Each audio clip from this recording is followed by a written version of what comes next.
All right, let's bring in CBS News legal analyst Rikki Kliemanv now. Rikki, good to see you.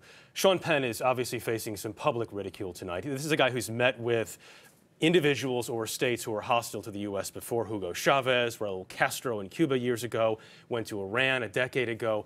He faces that public ridicule. He is unlikely to face legal repercussions. Why is that? Well, not only unlikely, he is not going to face legal repercussions. And the reason is really simple. We may believe in a moral code that says, if you see something, say something.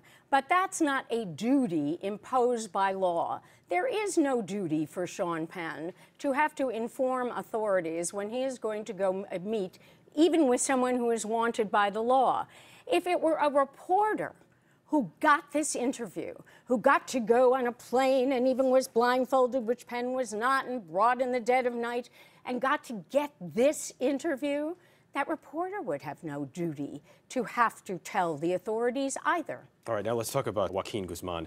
The issue of extradition came up before. Mexico resisted, did not want to send him back to the U.S. They seem more amenable to that now. Why is that, and how might that process play out? They are more amenable now, probably because they're embarrassed about his escapes, and that is plural, that have happened in the past, and that it appears they wanted to try him to prove in Mexico that they could keep him, but they weren't able to keep him recently. So now it seems, from everything we get to hear, that Mexico is more amenable to having him extradited to the United States. The United States wants him badly.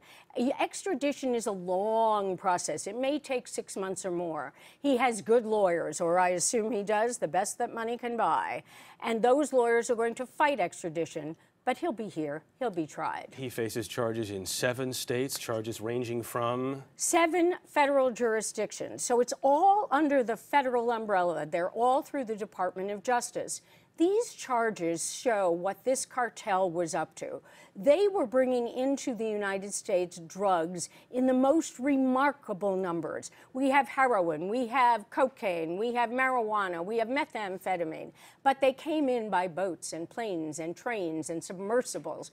What you have here is one of the largest operations of drug distribution that has ever come into this country. What else? Money laundering, kidnapping, violence. This is probably the greatest defendant in terms of public enemy #1 that people who are involved in the Drug Enforcement Administration and the Department of Justice have ever seen. They want him, and they want him badly. They may get him in a few months, at least. Rikki Kliemanv, thanks very much.